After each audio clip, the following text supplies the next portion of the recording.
ये कहानी है एक ऐसे गांव की जिसमें पायल नाम की एक औरत रहती थी, जिसका एक देवर था जिसका नाम विजय था। उसकी शादी जब भी होती तो उस खुद ही अजीब घटना होती थी। दोस्तों, कहानी को पूरा सुने। कहानी सुनकर आपकी रूह कांप जाएगी। पायल की उम्र 28 साल है और वो एक गांव की रहने वाली औरत है। उसका एक देवर था जो बहुत ही पढ़ा लिखा और आकर्षक था। उसकी शादी हो गई। शादी की रात उसकी देवरानी गायब हो गई। हर जगह तलाश किया गया लेकिन कहीं नहीं मिली। उसके बाद उसके देवर की 3 और शादियां कराई गई, लेकिन हर बात सुहागरात में देवरानी भाग जाती थी। सब परेशान थे।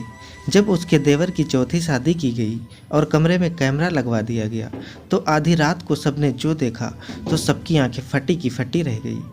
पायल गांव में रहती थी और उसके गांव में कच्चे घर और ज़्यादातर गरीब लोग ही रहते थे। उसके गांव में कुछ साल पहले एक अजीब और गरीब हरकत हुई थी जिसे आज तक कोई भूल नहीं सका। यह वाकया कोई नहीं भूल सकता। पायल का देवर विजय बहुत ही धार्मिक था और बहुत ही खूबसूरत और पढ़ा लिखा था। उसकी शादी वाली रात एक अजीब और गरीब हरकत हुई। देवर की शादी वाली रात को कोई देवरानी को अगवा कर ले गया और उसके बाद देवरानी कहीं नहीं मिली। कोई नहीं जानता था कि देवरानी कहाँ गई और उसे कौन ले गया और कहाँ से ले गया। घर वालों ने और देवर ने रो रो कर सब्र कर लिया। इस हरकत को 1 साल गुजर गए और जब घर वालों ने उसकी दूसरी शादी करने का फैसला किया और देवर की शादी एक प्रिया नाम की लड़की से हुई। प्रिया बहुत ही खूबसूरत लड़की थी और पायल के देवर के साथ बहुत ही खुश थी और विजय भी बहुत खुश था। लेकिन शादी के कुछ दिनों के बाद ही प्रिया अचानक गायब हो गई, जैसे देवर की पहली पत्नी शादी वाली रात गायब हुई थी। इस बार सब लोग बुरी तरह से परेशान हो गए और विजय भी बहुत ज़्यादा परेशान था कि उसके साथ क्या हो रहा है। विजय की दूसरी पत्नी ऐसे कैसे गायब हो सकती है। प्रिया के घर वाले और पायल के घर वालों ने मिलकर उन्हें ढूंढने की बहुत कोशिश की, लेकिन वो कहीं नहीं मिली। विजय ने फिर से इसे एक हादसा समझकर अपना लिया, लेकिन इस बार गांव वालों ने इसे किस्मत का फैसला नहीं बल्कि उसकी बदकिस्मती समझा और पूरे गांव में विजय के खिलाफ तरह तरह की बातें होने लगी। शोर मचने लगा। कोई कहता कि विजय पर ऊपरी साया है और वहीं विजय का घर बसने नहीं दे रहा था, और कुछ लोग तो ये भी कह रहे थे कि विजय खुद ही अपनी पत्नियों को गायब कर रहा है। विजय एक पढ़ा लिखा सीधा साधा लड़का था। उसके बारे में ऐसी बातें सोचने को दिल तो नहीं करता था, लेकिन सच क्या है ये किसी को नहीं पता था। दूसरी पत्नी के गायब हो जाने के बाद विजय ने सब्र कर लिया। पायल की सास जिस जगह भी रिश्ता लेने जाती सब लोग मना कर देते। विजय ने 5 साल तक शादी नहीं करी, लेकिन 5 साल के बाद हमारे पड़ोस के गांव से एक लड़की का रिश्ता आया जिसका नाम गीता था। वो लोग विजय के साथ होने वाले वाक़ये के बारे में नहीं जानते थे, इसीलिए उन्होंने गीता का रिश्ता विजय के साथ तय कर दिया। और घर वाले, पायल के घर वाले भी काफ़ी डरे हुए थे कि ये रिश्ता भी हाथ से ना निकल जाए, इसीलिए उन्होंने जल्दी जल्दी शादी तय कर दी। शादी में गांव के किसी भी इंसान ने शामिल होने की ज़रूरत नहीं समझी। गीता विजय की पत्नी बनकर पायल के घर आ गई। सब लोग बहुत खुश थे, लेकिन सबके दिलों में कहीं ना कहीं ये डर था कि गीता के साथ भी वो हादसा ना हो जाए जो विजय की पहली पत्नियों के साथ हुआ था। गीता बहुत खूबसूरत और सुलझी हुई लड़की थी। उसने विजय और हम सबको दिल से अपना लिया था, लेकिन शादी के 3 महीने के बाद उनके कमरे से एक चीख सुनाई दी। जब सब घर वाले दौड़कर कमरे में गए तो वहाँ पर गीता नहीं थी। उसके बाद गीता गायब हो गई और फिर कहीं नहीं मिली। सब घर वाले गीता को ढूंढते रहे, यहाँ तक कि पुलिस को भी बुलाया गया, लेकिन किसी को भी पता नहीं चला कि वो कहाँ गई। और गीता का भी वही अंजाम हुआ जो विजय की दूसरी पत्नियों का हुआ था। इस घटना के बाद तो गांव वालों को 100% यकीन हो गया था कि विजय पर ज़रूर कोई ऊपरी साया है, और लोगों ने विजय से मिलना और बात करना तक बंद कर दिया। बल्कि गांव के कुछ लोगों ने मिलकर फैसला किया कि विजय और उसके पूरे परिवार को इस गांव से निकाल देते। इस गांव में रहेंगे तो पूरे गांव को मुश्किल में डाल देंगे। तो फिर पायल के परिवार को इस गांव से निकाल दिया गया था। पायल ने अपना पुराना घर बेचकर एक नए गांव में अपना घर ले लिया था और वहीं अपने घर वालों के साथ रहने लगी। पायल के घर वाले उसी घर में शिफ्ट हुए थे। उस गांव में सुधा नाम की एक लड़की रहती थी। लड़की तो कहा नहीं जा सकता था क्योंकि वो 33 साल की थी, लेकिन वो इतनी खूबसूरत थी कि 19 साल की ही लगती थी। खूबसूरत होने के साथ साथ बहुत बुद्धिमान भी थी। सुधा और विजय की कहानी बिल्कुल एक जैसी थी। वो जिस गांव में रहते थे वहाँ सुधा पूरे गांव में बदनाम लड़की थी। गांव वालों ने सुधा के खिलाफ अजीब और गरीब बातें कर रखी थी कि जैसे उसके ऊपर काला साया है। लेकिन सुधा सीधी साधी और मासूम सी लड़की थी जो पूरे गांव में बदनाम हो गई। सुधा के साथ कुछ ऐसा हुआ था कि जब उसकी शादी हुई तो शादी के दूसरे दिन ही सुधा का पति एक एक्सीडेंट में मर गया। वो विधवा होकर अपने घर आ गई। इस घटना के बाद लोगों ने उसे मशहूर कर दिया कि सुधा मनहूस है और उसकी मनहूसियत की वजह से उसका पति इस दुनिया से चला गया। 2-3 महीने ये ही बातें होती रही। उसके बाद उनके बारे में ये बातें गांव वालों ने करनी बंद कर दी थी। इसके बाद सुधा के घर वालों ने उसकी शादी एक बहुत ही अमीर घर के लड़के से कर दी, लेकिन किस्मत को शायद ये भी मंजूर नहीं था और उसका दूसरा पति दिल का दौरा पड़ने से मर गया। सुधा बेचारी एक बार फिर से विधवा होकर अपने घर आ गई। इस बार गांव वालों ने उसे माफ़ नहीं किया। लोगों ने उल्टी सीधी बातें बनाना शुरू कर दी और बेचारी सुधा के लिए ज़िंदगी जीना मुश्किल कर दी। वो बहुत मॉडर्न और आज़ाद ख्याल की लड़की थी और इन सबको अपना कसूरवार नहीं समझती थी। उस बेचारी का कोई कसूर नहीं था। जिंदगी मौत तो भगवान के हाथ में होती है। उस वक्त तो पायल कम से कम सुधा के बारे में यही सोचती थी। इस घटना को 4 साल गुजर गए। फिर बहुत दिनों तक उसके लिए कोई रिश्ता नहीं आया।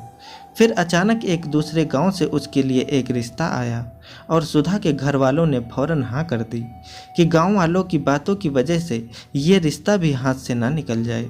और फिर एक बार सुधा की शादी हो गई। ये उसकी चौथी शादी थी। सुधा पूरे गांव में ज़्यादा मशहूर हो गई थी, इसीलिए पायल को आए दिन सुधा के किस्से सुनने को मिलते रहते थे। जब भी पायल सुधा के बारे में सोचती तो पायल को उससे हमदर्दी होती। ये जो कुछ भी हो रहा था उसमें सुधा का कोई कसूर नहीं था। शायद किस्मत में यही लिखा था। एक बार फिर वही हुआ जो होता आ रहा था।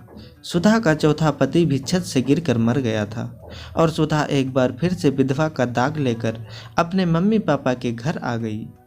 इस हादसे के बाद गांव वाले सुधा से दूर रहने लगे।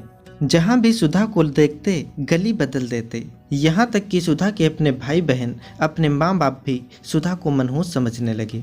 जिस तरह सब गांव वालों को विजय के बारे में ये लगता था कि वो खुद अपनी पत्नी को गायब करता है, इसी तरह सुधा के बारे में भी सबको यही लगता था कि वो शायद अपने पतियों का कत्ल कर रही है।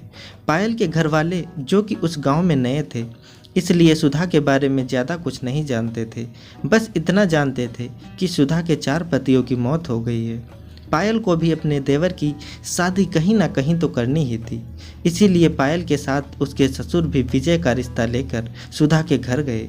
सुधा के मम्मी पापा पहले से ही सुधा को लेकर बहुत परेशान थे कि कोई उनसे शादी नहीं करता, तो इसीलिए वो विजय का रिश्ता देखकर बहुत खुश हुए और उन्होंने हाँ कर दी। विजय और सुधा की शादी तय हो गई। 5 दिन बाद दोनों की शादी हो गई। वो दोनों एक दूसरे की सच्चाई से वाकिफ नहीं थे, लेकिन गांव में सब लोग सुधा और विजय के बारे में अच्छे से जानते थे। गांव वाले बहुत खुश थे कि वो दोनों एक दूसरे से शादी कर रहे हैं। सुधा के 4 पति मर चुके हैं और विजय की 4 बीवियां भाग चुकी हैं और गांव वाले इस बात से खुश हैं कि ये लोग आपस में ही शादी कर रहे हैं। देखते हैं अब पहले कौन मरता है और फिर सारी सच्चाई खुद ही खुलकर सामने आ जाएगी कि कसूरवार विजय है या फिर सुधा। अब पता चलेगा कि कौन कितना मनहूस है। विजय और सुधा की शादी हो गई। अब देखते हैं कि पहले कौन मरता है ताकि एक दूसरे की हकीकत का पता चल सके। विजय शादी के बाद सुधा को अपने घर ले गया। सुधा जाकर कमरे में बैठ गई और विजय बाहर मेहमानों के पास चला गया। सुधा काफ़ी देर तक कमरे में अकेली बैठी विजय का इंतजार करती रही, लेकिन विजय अंदर नहीं गया। वो काम में बिजी था। 5 घंटे के बाद जब वो काम से फ्री होकर कमरे में गया तब सुधा उसका इंतजार कर रही थी। कमरे में दाखिल होते ही विजय को एक अजीब खुशबू का एहसास हुआ। हर तरफ से और कमरे को बड़ी खूबसूरती से सजाया गया था। सामने से देखा तो बेड पर सुधा घूंघट किए बैठी थी। विजय मुस्कुराता हुआ आगे बढ़ा और सुधा के थोड़े करीब जाकर बैठ गया और सुधा का हाथ पकड़कर प्यार से कहा कि सॉरी सुधा, मुझे आने में थोड़ी देर हो गई, मैं जरा रिश्तेदारों में व्यस्त हो गया था। सुधा ने शर्माते हुए विजय की तरफ देखा और अपनी एक खूबसूरत अदाकारी को पेश किया। इसे देखकर विजय भी थोड़ा सुधा के करीब गया और मुस्कुराते हुए बोला, कैसी हैं आप? सुधा ने मुस्कुराते हुए जवाब दिया, मैं ठीक हूँ, आप कैसे हो? विजय ने मुस्कुराते हुए कहा कि मैं भी ठीक हूँ। और आपका कब तक घूंघट में रहने का इरादा है? क्या घूंघट नहीं उठाएंगी? सुधा ने मुस्कुराते हुए कहा कि मैं ऐसे घूंघट नहीं उठाऊंगी, पहले आप मुझे मुँह दिखाई का तोहफा दीजिए। इस पर विजय मुस्कुराया और दूध के गिलास को उठाते हुए एक घूंट पिया। दूध का एक घूंट लेते ही विजय को दूध का स्वाद थोड़ा अजीब लगा, पर उसने कुछ नहीं कहा और सारा दूध पी लिया। फिर विजय ने उसका हाथ पकड़ा और कमरे की लाइट बंद कर दी और वो दोनों एक ही बेड पर सो गए। फिर विजय ने सुधा का हाथ पकड़ा, अपने होठों से लगाया और फिर विजय ने मुंह खोला और सुधा का हाथ अपने मुंह में डालकर काटने लगा। सुधा ने चीख मारने के लिए मुंह खोला ही था कि विजय ने उसके मुंह पर हाथ रखकर उसे चीखने से रोक दिया और बड़ी बेदर्दी से अपने मुंह से उसका हाथ लेकर खाने लगा। लेकिन सुधा के हाथ का गोश्त खाते हुए विजय को ऐसा लगा जैसे सुधा के हाथ से खून ही नहीं निकल रहा था। सुधा के हाथ से खून क्यों नहीं निकलता? सुधा ने जल्दी से हाथ छुड़ाया और विजय को धक्का देकर बेड से नीचे गिरा दिया और कमरे की लाइट जला दी। सुधा ने गुस्से से विजय की तरफ देखा जो कि बेड के नीचे पड़ा था। उसने कहा कि मैं जानती हूँ कि तुम कोई इंसान नहीं हो, एक आदमखोर हो जो इंसान का गोश्त खाता है। विजय ने बौखलाकर सुधा की तरफ देखा। वो अपना राज खुल जाने से बहुत गुस्से में था। सुधा बोली कि तुमने अपनी पिछली 4 पत्नियों को कत्ल करके उनका गोश्त खाया है और उनकी लाशों को गायब कर दिया और लोगों को लगता है कि तुम पर ऊपरी साया है। क्यों, तुम्हें क्या लगता है कि तुम मेरा भी गोश्त खाओगे? विजय ने हंसते हुए सुधा की तरफ देखा। फिर विजय ने बौखलाते हुए पूछा कि तुम कौन हो और मेरे बारे में इतना कैसे जानती हो? सुधा घूरते हुए विजय की तरफ देख रही थी और कहने लगी, तुम सोच भी नहीं सकते कि मैं कौन हूँ, और अगर तुम्हें पता चल जाए कि मैं कौन हूँ तो तुम यहाँ रहने के काबिल नहीं रहोगे। विजय सुधा की बात सुनकर हैरान हुआ और अपनी उंगली काटते हुए बोला, तुम्हारे जिस्म से खून क्यों नहीं निकल रहा? देखो सुधा, मैं जानता हूँ कि तुम भी कोई इंसान नहीं हो, सच सच बताओ तुम कौन हो? सुधा जोर जोर से हंसने लगी। फिर उसने कहा कि तुमने ठीक सोचा, मैं कोई भी इंसान नहीं हूँ, मैं एक चुड़ैल हूँ और आज तुम एक चुड़ैल के हाथों अपनी ज़िंदगी खत्म करने वाले हो। आज तक तुमने अपनी 4 पत्नियों को मारा है, लेकिन अफसोस आज तुम्हारी 5वीं पत्नी के हाथों तुम्हारा कत्ल हो जाएगा। और फिर आहिस्ता आहिस्ता सुधा का रंग बदलने लगा। वो एक खूबसूरत लड़की से एक चुड़ैल का रूप ले चुकी थी। बड़े बड़े दांत बाहर आ गए, उसके मुंह से खून टपकने लगा। उसे देखकर विजय एक पल के लिए डर गया और फिर संभल कर बोला, अगर मैंने अपनी 4 पत्नियों को मारकर उनका गोश्त खाया है तो तुम कौन सी दूध की धुली हो? तुमने भी अपने 4 पतियों को मारकर उनका खून पिया है, लेकिन याद रखना तुम मेरा खून कभी नहीं पी सकोगी। वो चुड़ैल विजय की बात सुनकर हंसती हुई बोली, तुम्हें क्या लगता है कि मैंने तुमसे शादी करके तुम्हारी पत्नी बनने के लिए की है? मैंने तो शादी तुम्हारा खून पीने के लिए ही की है। जैसे मैंने अपने बाकी पतियों का खून पिया है, ऐसे ही मैं इंसानों का खून पीकर ताकतवर हो जाऊंगी। मेरे जिस्म में शैतानी ताकत आ जाएगी और आज तुम्हें मेरे हाथों से कोई नहीं बचा सकता। विजय गुस्से से खड़ा हुआ और सुधा उसे मारने के लिए आगे बढ़ी, लेकिन विजय ने सुधा को जोर से धक्का दिया और सुधा दूर जाकर गिरी। फिर विजय गुस्से से बोला, तुम सोच रही हो कि तुम एक चुड़ैल हो और तुम्हारी ताकत मुझसे ज़्यादा है। मत भूलो कि मैं भी अपनी 4 पत्नियों को मारकर जिंदा खाया है। मैं एक आदमखोर हूँ और तुमने एक आदमखोर से पंगा लिया है। अब तुम खौफनाक मौत मरोगी। ये कहकर विजय ने चुड़ैल के बाल पकड़े। वो चुड़ैल अपने लंबे लंबे नाखून विजय पर मारने लगी। वो दोनों बुरी तरह से लड़ रहे थे। फिर विजय ने चुड़ैल को जोर से धक्का दिया और उस चुड़ैल ने जब डंडा उठाकर विजय को मारा तो विजय फर्श पर गिर पड़ा। फिर वो चुड़ैल लंबे लंबे नाखूनों के साथ विजय की तरफ बढ़ी और विजय के शरीर पर बैठ गई। फिर उस चुड़ैल ने अपने दांत विजय के पेट पर रखे और विजय को काटने लगी। विजय ने एक जोरदार चीख मारी और उस चुड़ैल के बाल पकड़ लिए और हिम्मत करके खड़ा हुआ और उस चुड़ैल को मारने लगा। और फिर विजय ने उसे पकड़ा और बेड पर गिराया और उसने अपने दांत चुड़ैल की गर्दन पर रखे और चुड़ैल को काटने लगा। उस चुड़ैल ने खुद को छुड़ाने की कोशिश की और विजय का हाथ पकड़कर अपने मुंह में लिया और काटने लगी। चुड़ैल ने इतनी जोर से विजय का हाथ काटा कि विजय का हाथ जिस्म से अलग होकर गिर गया। विजय और चुड़ैल 2 घंटे तक एक दूसरे से लड़ते रहे और एक दूसरे को मारते रहे।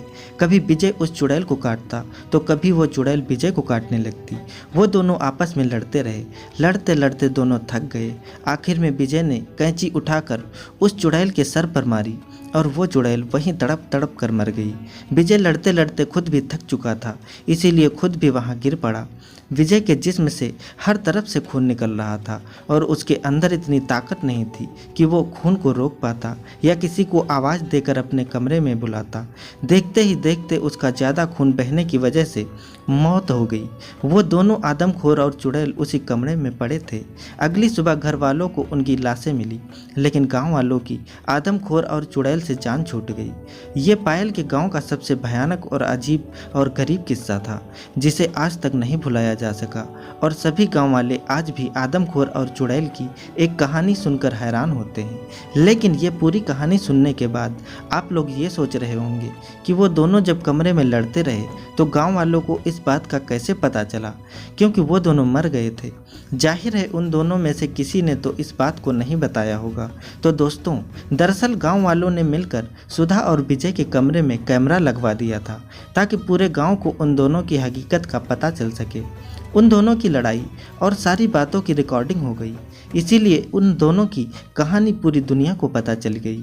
दोस्तों, उम्मीद करता हूँ हमारी कहानी आपको पसंद आई होगी। कहानी पसंद आई है तो वीडियो को लाइक करें और चैनल पर नए हैं तो चैनल को सब्सक्राइब करें ताकि अगली अपडेट सबसे पहले आपको मिले। धन्यवाद दोस्तों।